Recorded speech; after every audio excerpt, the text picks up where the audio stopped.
Hello, and welcome back. And I am Lord. One second. Okay, there we go. Much better. Sorry, that thing was making me sound like Kylo Ren. But anyways, why are we here today? Because I got another book for you. That's right. And you know what? I feel like this, to me, is like prime comic book. Just silliness. Like, this is what you want. This is what I want when I read a comic book. And this was a height. You know, Stan Lee, I believe Jack Kirby did a lot of these. We'll see, because I believe they have different individual artists. And I don't want to give you the wrong information off the bat. So without further ado, let's get into it. Okay, so, a little backstory. First time I really saw Iron Man in media, it was the Iron Man movie when it came out. I was about 14, blew my mind. And I wanted to know more about him. I'm like, I wonder if the comics are like this. Especially when I found out how old he was, I was like, what's this stuff going to be like? Only until recently in my life, at 32, was I able to actually get the comic and see. And I gotta tell you, this thing does not disappoint. It's very similar, and it's very different at the same time. One thing I feel the need to mention is this book does have racist depictions of Asian people. And if that's the kind of thing you're sensitive to, you might want to skip this video. Come back next week for Primal Man. Obviously, the views in this comic that were made years before I was even conceived are not my own views. And I'm simply sharing them to share a piece of art history. I, for one, think it's important to understand where we came from to have a frame of context for where we are now. So, anyways, without further ado, let's get into it.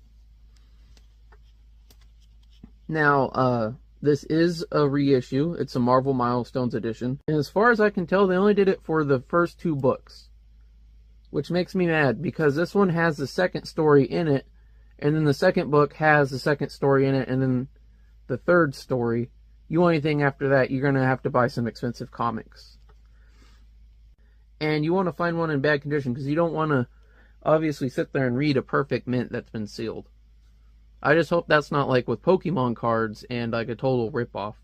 I really don't know. Again, I'm new to this. Alright, so we're starting out strong. I mean, just look, it's so dynamic, you know, it's just instantly like, what is that? What's going on? It draws you in. Iron Man is born. Dun, dun, dun, dun, dun. Da da da da da da da da da. You know, I was actually curious recently if that song was about Iron Man, because it kind of lines up. But it turns out that it was based off some offhanded comment Ozzy Osbourne made, that the songwriter then went and said, "Oh, that's bloody brilliant. I'm gonna turn it into a sci-fi story." Pretty good. It's still one of my favorite Black Sabbath songs to this day. I guess it's a little bit like Dio's Holy Diver lining up with Minecraft. It's just a coincidence.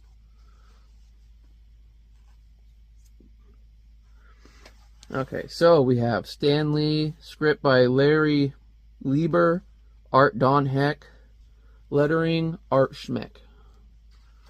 Once again, sorry if I got your names wrong. So, you start off, and you got Tony Stark, and he's showing these little magnet things to this general. It starts off with a weapons demonstration, much like the movie. He's ripping that door right off the frames. He's got a little mustache. Guys, like, it's brilliant. They get no time getting to the controversial depictions of Asian people. Also, the bad guy, his name is Wong Chu. And ever since I've read this, every time there's something wrong with a depiction of an Asian person, all I can think is there's something wrong with Chu. And now I'm going to think that every time I see a drawing like this, and I'm not sure how I feel about that. My brain works in references, though. I don't know how yours works. So anyways, it introduces Tony, shows he's a playboy. You know, he's got these women hanging on. Then it shows Wong Chu. Pretty much he's just flexing. He said if anyone can beat him, he'd pretty much let him go. He's taking over this village. He doesn't. Because, you know, it's to show how badass he is, his martial prowess. I mean, he's just obviously Like that is peak male performance, whether you like it or not. If you don't like it, there's something wrong with Chew. Alright, so anyways, back to the story. We have Tony here, and he's going through the jungle. He's helping disarm some traps, and boom, they hit a snag line. But boom, he gets blown up. Now, I'm just going to read this how they wrote it. Yankee civilian still alive. Him maybe important official of government. I bring him to Wong Chu. Maybe get reward. And Tony's just sitting there like, oh, this is going to be so cringe 50 years from now. So then Wong Chu sees him, and it's pretty much the same as the movie. He's like, you're going to make me a weapon. They don't specify what the weapon is. Tony's like, yeah, I'll make you a weapon. An Iron Man weapon. For me to kick your ass with. Then there's also Professor Yinsen. He's very Asian in here. And that's the thing that makes me question the later movie. There's like, let's just make all this stuff Middle Eastern-y. No one will tell. It's fine. And you know what? I bet like 50 years from now, that's going to be seen as a bit racist. If it's not already. Now, here's something interesting about the suit itself. You know, in the movie, he has that little arc reactor in his chest. This guy needs this full plate. He has to wear this full metal breastplate at all times. And it plugs into the wall when he's shaving. He still shows him being a playboy after this and having random women hanging off him and stuff. But he also has to keep a secret identity. And he has a giant metal chest plate on. Secret identities were a bit goofy. You know, in my other videos, I'm like, they're trying to do away with that for some reason. This might be the reason. So you have a similar setup. You know, he needs more time. He pulls on Iron Man's lever a bit, realizes they're not going to have enough time, and he runs out to distract him and save Iron Man and give him enough time to charge. So Iron Man, he gets up, and they're trying to knock down the door. He's having a bit of an existential crisis, because he realizes he's going to be stuck like this. But it's better than being dead, I guess. And his strategy is he has like these air pumps, these vacuums in his feet, and he uses them to jump up really high, and he Spider-Man's on the ceiling, and they come in, and they're pretty much like Yankee Man gone. He waits for him to leave, he drops out. So Wong Chu, to deal with this, is like, you know what, I need to go flex on some hapless villagers. So he goes and he has another one of his fighting tournaments where he just goes around punching people in the dick like Steven Seagal. And Iron Man shows up and he's like, I'll kick your ass. I don't know why they didn't do the showdown earlier. I guess so everyone could see what a little dickhead he is. And he just picks him up and trolls him around and tosses him. Like a woman tossing a child at a Black Friday sale. So Wong Chu, he's a sore loser. And he's just like, you know, shoot him. And he's like, your small arms fire can't hurt me. He says this quite a bit, and it's making me wonder if there's a point later on where someone's going to shoot him with a really powerful gun and it's going to mess him up. Wasn't in this issue. So then, this is where he's more like Batman. He actually has to, he has these little gadgets he has to activate. You know, like he's sitting there and he sets it up so he can make a magnetic field and deter the bullets. I remember the later Iron Man didn't get this kind of stuff for quite a while. But this Tony, you know, he just makes it up on the spot. And all these guys are scared, and they run off. Wong Chu tries running up there, and he's like, oh, I'll just yell really loud over him, and then everyone will listen to me because how loud I am. So, you know, he's taking the politician's route. He's up there, he's freaking out, and Iron Man, he goes up there. He apparently has a little saw blade in his finger, and he's like... Again, he's like Batman, dude. He's like, except his bell is literally his whole body. I guess that's what those little pouches are that they take out of later depictions. So Wong Chu, upon seeing this, literally picks up a filing cabinet, which I assume was empty. I'm not sure, and he throws it against Iron Man, and it pins him down. I'm not sure if Wong Chu has some sort of powers or not, but dude, you know, he's probably terrified as hell. That adrenaline. If it can get a woman to get a baby out from under a car, it could probably get Wong Chu to throw a filing cabinet. Next, you have Wong Chu trying to run more. Tony, he lights this little trail of oil that he's been leaving. And, you know, it does a very Bugs Bunny, shh, baroom, and just blows everything up. And he's like, alright, well, I gotta go on being Iron Man. And from what I understand, like, they planned this to be a one-off, but it did so well. And so many people wrote in, they're like, well, we're making more of these. So now we get into the second one with Gigantus. You can notice that Iron Man, his shading's a lot more. Oh, that's because the art is by Jack Kirby, of course. You know, he loves these dark cell shadings. So that's interesting. For the second issue, they switched to Jack Kirby. Now this is Iron Man versus Gargantus. I have a lot of trouble pronouncing his name, so if I call him Gigantus or anything else, we'll see. Oh, check this out. So, art Jack Kirby, inking D Heck. So Heck got taken off the art and put to inking. That must feel a little insulting as an artist, I must say.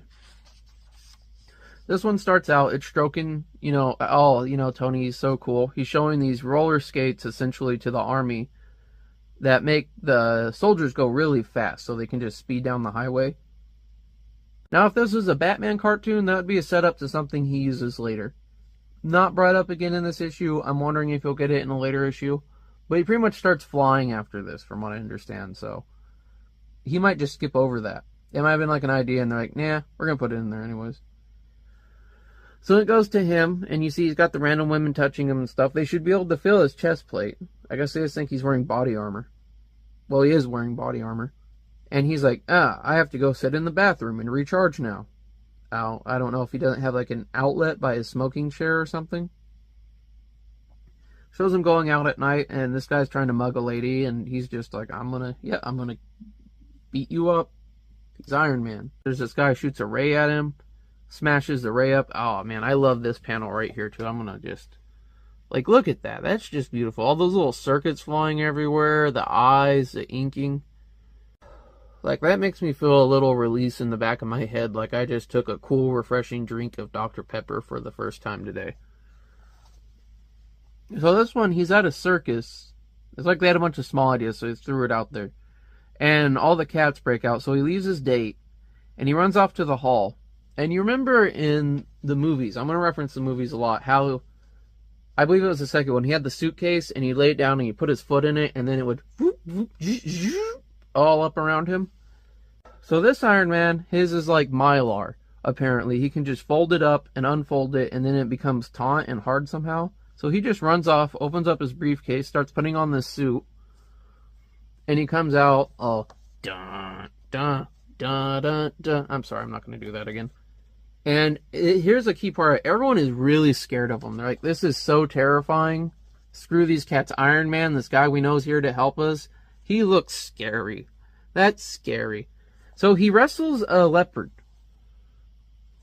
And he kicks its butt. He gets the cats back. No animals were harmed in the making of this comic. They did get the crap beat out of them though. So they're both going to charge for him there. He does the jump up again, and they collide together.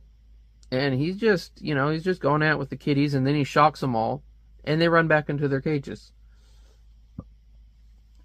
So afterwards, he's talking to the chick he took there, he left, and she's like, "It should be gold. Gold is a girl's best friend." I think she's hinting for like a necklace or something, but he takes that as, I'm going to paint my armor gold. And you know what? I'm not the biggest fan of the gold. I like the plain silver. I like later with the red and gold, but something about the plain gold, it just looks off to me. There's trouble in this town. He can't land his plane. So what he decides to do is dress up like Iron Man. And he has a little drill in his hand like he had the saw finger before. And he drills under the wall to the city. And he breaks in, and the people start throwing stones and crap at him because, where's this guy's name? Because Gargantus has them all brainwashed. He's trying to control them all. He's making them erect a giant statue of him and practically worship him as God. And it describes him as a Neanderthal man. And once again, this is what they thought Neanderthal looked like back then. We now know they were much more like you and me. They even had woven fabrics, tools, some which rivaled ours, and their own technologies and culture. But back then, ooga booga. But considering their depictions of Asians, I guess this is the best you could ask for a prehistoric man, right? You know, a little thing about that. I heard things like when the Dr. Seuss book from the zoo got canceled, they pulled it from production, that it wasn't intended to be racist. It was just how things were back then. But the thing I found out about Dr. Seuss around this time is he actually made anti-war art. Well, not anti-war, anti-Japanese war art. And he tried to draw them as offensively as possible in that art.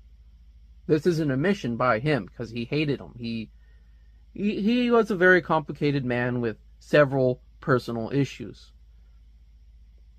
So when he drew this kid's book, many years later, he used the exact same designs he had used in his anti-Japanese propaganda. So yes, it was racist. It was intended to be hurtful. It was intended to piss people off. And even if he didn't think that at the time, he wasn't making the book for Asians to read. I'll tell you that much. I personally, I love Dr. Seuss. I grew up reading him. But it's like this, you have to accept that things used to be different, and we are trying to be different now. But anyways, I'm sorry for that rant. Let's get back to Iron Man. So what he does is, I guess he took a page from Wong Chu's book, and he has a little speaker attached to his belt, so he can just sit there and talk shit.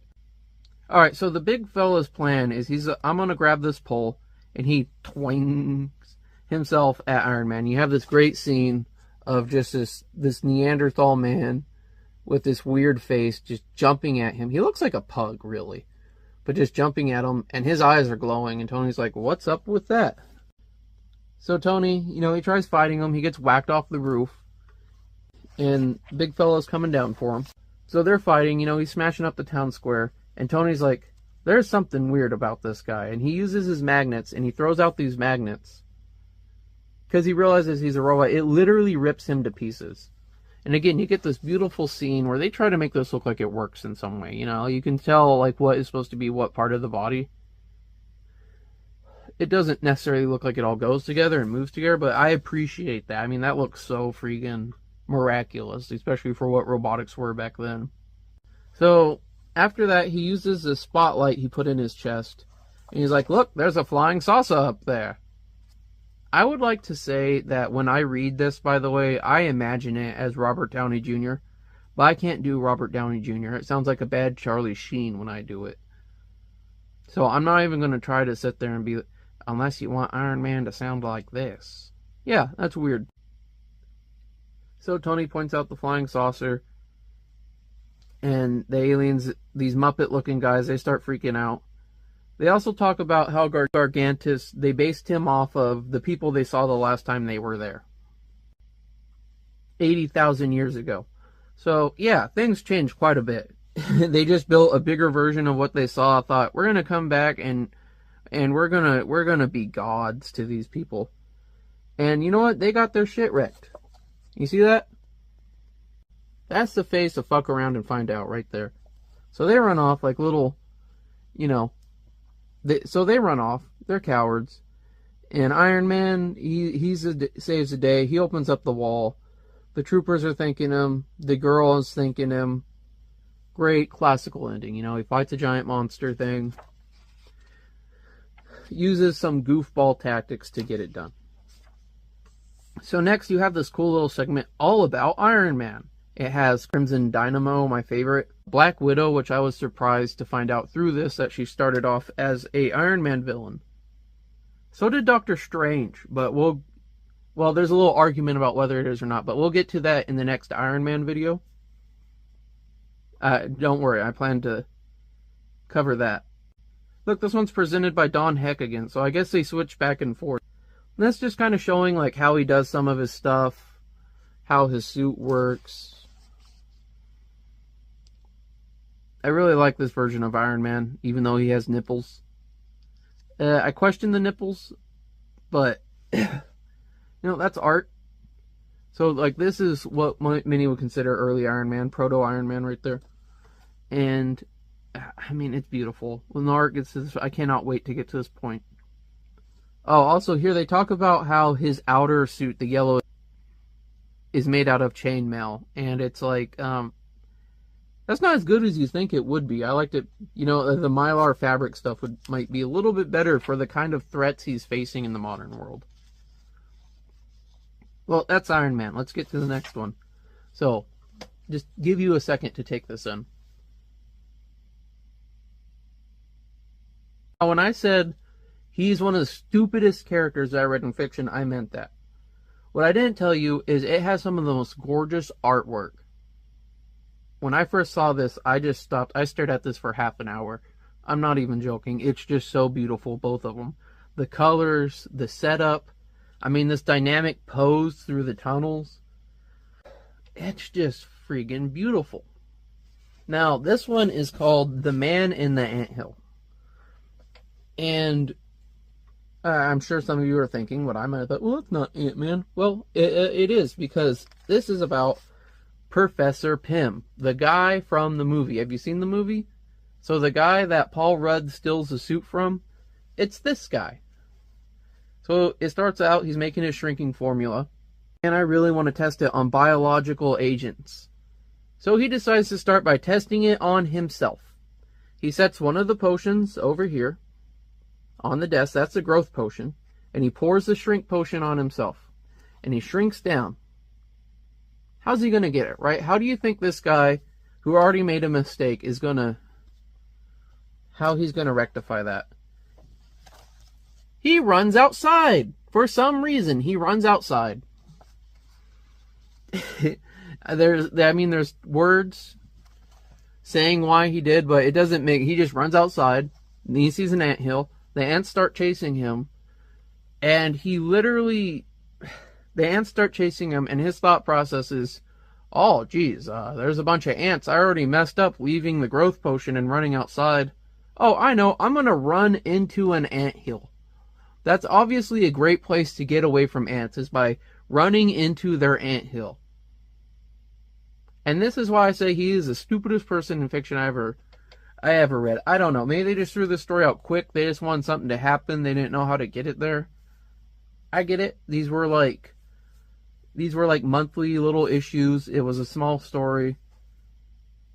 What have you. But it's just, dude is a dumbass. Like, why? Yeah, the shark's trying to eat me. I'm gonna put my head in its mouth. That's the thinking to me. So he runs in the anthill and he immediately falls down a shaft, and he falls in honey. Because apparently ants collect honey. I know there are honey ants, but they don't literally collect honey. I mean, they do if they come across a beehive. But so he collects honey, he gets stuck in it, and there's like one ant in there that for some reason likes him. It won't hurt him. And then he gets out and he tries to like communicate with it once he's out, and it helps him up the wall to get away from the other ants. He also had this one attack him and he threw it over. But now the potion is up on the windowsill. It was on the desk earlier, right? You remember that. Maybe he has multiple. Maybe he has more than one. Ant helps him get inside, and then he crawls in the vial, and he's splashing around in it, and he grows big. And he's like, screw this. This is too dangerous. I'm going to pour it down the sink into the water supply. This guy does not get smarter. And it ends with him being like, screw this. His colleagues are like, why are you declaring your experiment a failure? And he's like, I'm just going to go look for the Pym particle. It was stupid. He's all sad. He's like, screw you guys, I'm going home. It also mentions how he never stood on an anthill again, because there might be a friendly ant in there. Which I guess is good, not letting your trauma take over. So then we get to the Cap. Starts off strong, he's punching Adolf Hitler. It's got Bucky. Now, I gotta tell you, I knew hardly anything about Captain America outside the movie. So to learn that this is Bucky, the Winter Soldier, the guy that kills Tony Stark's parents. So now when I watch the movie, I imagine this kid. He killed Tony Stark's parents. He's what Civil War was about. It's hilarious to me. He's just Robin in like a jacket. It's just funny how they change characters and how they adapt over time. So this one's by Joe Simmons and Jack Kirby. Again, very dark lines. Very dynamic action scenes. Just beautiful work. Oh, look at these Nazis. They got a map of the U.S. Were they up to something? Well, they won't know because Cap is stopping them with a good old fist. He also has the older shield, which I really like that shield design. I like all his shields, but just something about that.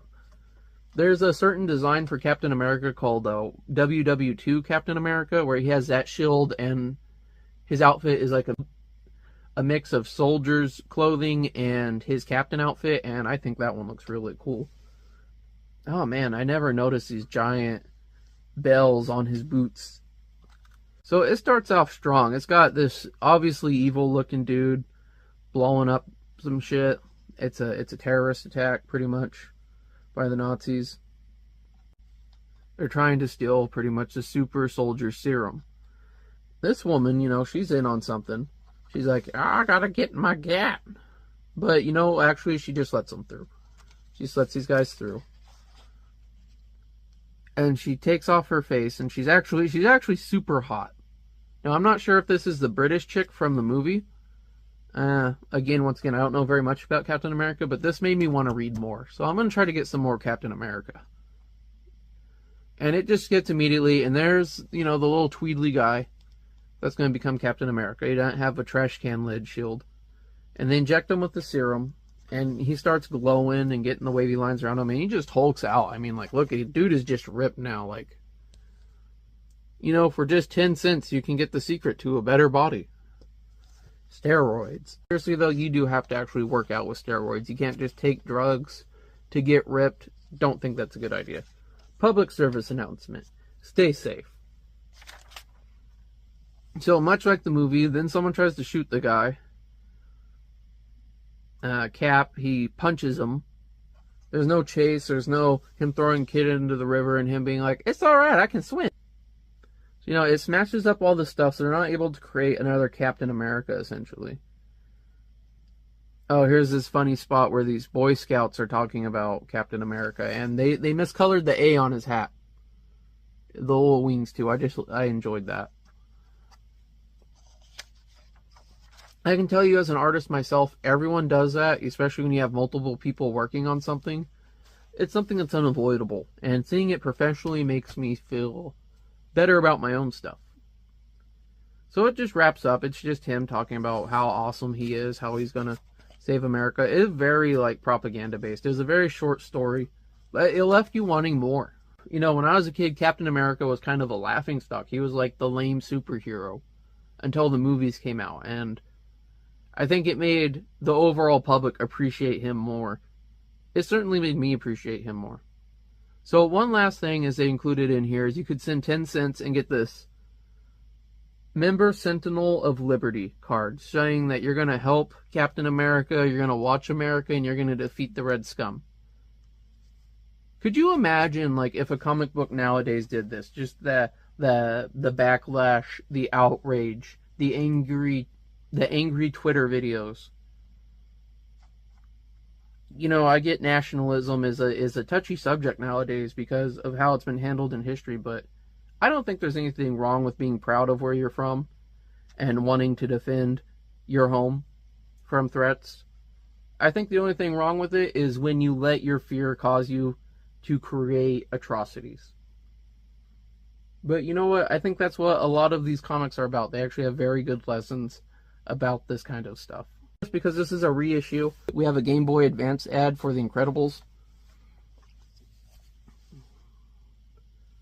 So this was truly a great story, and let me know what you think of these longer videos like this where I do several stories, because originally I was going to break it up. And I have some like the big journal, it's like the first 6 Iron Hearts. If you would like all those as one collective video, or if you'd like them individually so it's issue to issue, that's definitely the type of feedback I appreciate. Well, anyways, let's get to the final thoughts. As for my final thoughts, well, you know, I was wrong. You had Don Heck for a lot of the art. You had Jack Kirby on Captain America. And Stan Lee on all of them. Although I couldn't find the credit on the Antman comic. So I absolutely love this. This is like prime comic books for me. The propaganda, the politics, the art style, just everything about it. Like, this is why I'm into comics right here. There's not much negative to say about it, at least to me. But you know what? That's why I picked such a great issue for this episode, especially for my first Marvel episode. Now for the power scaling. Let's start off with my boy, Iron Man. Now, I think Iron Man in his current configuration could not beat Captain Planet. Maybe later on, I'll have to see more of the abilities he gets. I haven't read too many of these early ones yet. Real treat. I think the later Iron Man we get, the Robert Downey Jr. Iron Man, he could probably stand toe-to-toe with Captain Planet. He might even be greater than Captain Planet. Now, as for Antman, or Professor Pym as he is in this story, definitely could not defeat Captain Planet. You know, he would probably have difficulty defeating his way out of a wet paper sack. I really don't know where they were going with that. Now, for Captain America, I don't know if Captain America could beat Captain Planet. You know, Captain Planet has too many bullshit powers and abilities. If it was a straight slugfest, maybe. But I've never seen Captain Planet get into a slugfest, really. Now, as for young Bucky, Bucky, in his current state, could not beat Captain Planet. But, we go with the movies. The Bucky that murdered Tony Stark's parents, he'd probably still get his ass kicked by Captain Planet. Let's be real here. If him and Captain America teamed up, they might be able to get the jump on him. They might be able to stand toe-to-toe with him for a while. But that's a discussion for another day. I hope you'll join me here next week when I do another Chick Publications Primal Man ? And I gotta tell you, that is my absolute favorite out of all the Chick Publication stuff I've read. The art is amazing. The story, well, you'll see when you get there. It's really something I'm excited to do, and I can't wait to share it with you. Well, I don't know about you, but after that, I need two things. One of which is an American cheeseburger. Either way, till next time, I hope you stay safe, and God bless America.